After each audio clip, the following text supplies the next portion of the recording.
Additional deputy commissioner revenue Saif Ullah Sajid نے کہا ہے کہ رمضان المبارک کے بابرکت مہینے میں مصنوعی گرانی اور سبزی اور فروٹس کی ناجائز منافع خوری کی حوصلہ شکنی کے لیے سخت اقدامات کیے جا رہے ہیں۔ یہ بات انہوں نے آج علی الصبح بہاول نگر میں فروٹ اور سبزی منڈی کے اچانک دورے کے دوران کہی۔ اس موقع پر متعلقہ افسران موجود تھے۔ سیف اللہ ساجد نے منڈی میں پھلوں اور سبزیوں کی کوالٹی، قیمتوں کے جائزے کے ساتھ آکشن کے عمل کی بھی نگرانی کی۔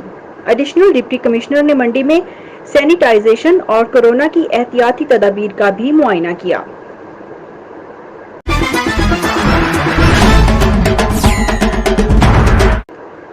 بہاول نگر ڈپٹی کمشنر شعیب خان جدون کی زیر اہتمام گندم کی خریداری مہم کا جائزہ اجلاس ڈی سی آفس میں منعقد ہوا۔ اجلاس میں بتایا گیا کہ ضلع میں محکمہ خوراک پنجاب بہاول نگر نے اب تک 34,59,820 بوری باردانہ کاشتکاروں کو جاری کیا ہے اور 28,03,090 بوری گندم خرید لی گئی ہے۔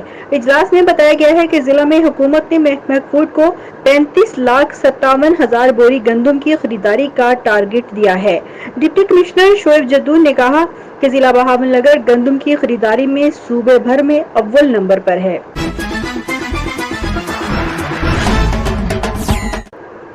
ڈپٹی کمشنر شعیب خان جدون کی زیر صدارت بہاول نگر میں کورونا کی صورتحال کا جائزہ اجلاس ڈی سی آفس کے کمیٹی روم میں منعقد ہوا۔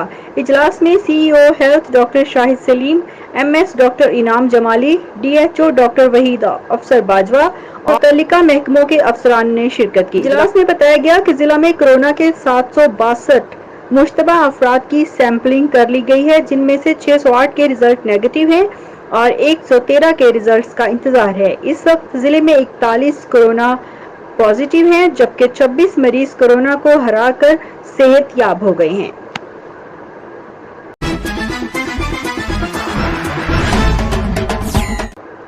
اسسٹنٹ کمشنر گوجرا سندس ہارس کا میں مختلف مارکیٹس کا وزٹ، پھلوں اور سبزیوں کی کوالٹی، معیار اور قیمتوں کو چیک کرنے کے لیے یہ دورہ کیا گیا۔ متعدد کریانہ والوں اور پھل فروشوں، سبزی فروشوں کے خلاف کارروائی کرتے ہوئے بھاری جرمانے عائد کیے گئے۔ جرمانہ پرائس لسٹ آویزہ نہ کرنے پر کیا گیا۔ گراں فروشی پر کریک ڈاؤن جاری رہے گا۔ رمضان المبارک کے مقدس ماہ میں گراں فروشی کی ہرگز اجازت نہیں دی جائے گی۔ نواں لاہور دفعہ 144 کے خلاف ورزی کرنے والوں کے خلاف قانونی کارروائی عمل میں لائی گئی اور 4 دکانوں کو سیل کر دیا گیا۔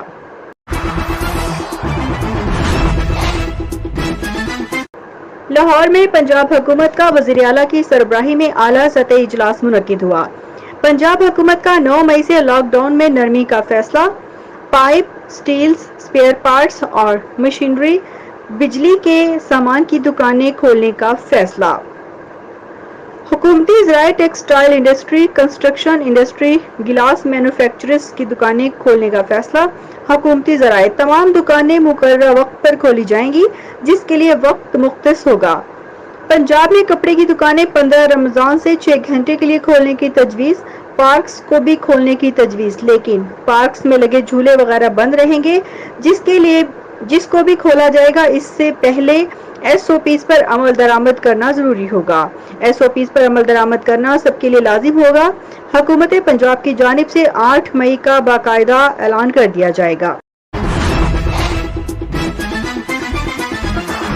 ڈپٹی کمشنر محمد علی کی ہدایت پر اسسٹنٹ کمشنر جڑاوالا نے پرائس کنٹرول مجسٹریٹ کی نشاندہی پر کھڑیانوالا میں گودام پر چھاپہ مار کر ذخیرہ کیے گئے گھی کے 1600 کارٹن اور چاولوں کی 1200 بوریاں برآمد کر لیں، جبکہ مالک کو ذخیرہ اندوزی پر 25,000 روپے جرمانہ اور گودام سیل کر دیا گیا۔